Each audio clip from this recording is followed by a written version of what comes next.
أعوذ بالله من الشيطان الرجيم.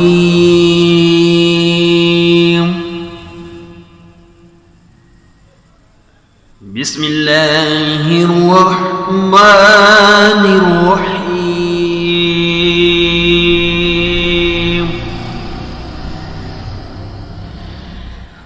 ألم تر كيف فعل ربك بأصحاب الفيل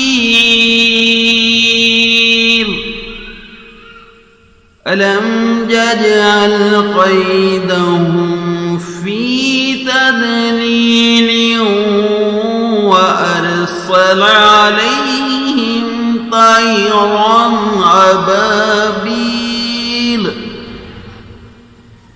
ترميهم بحجارة من سجيل فجعلهم كعصف مأكول. آمنت بالله صدق الله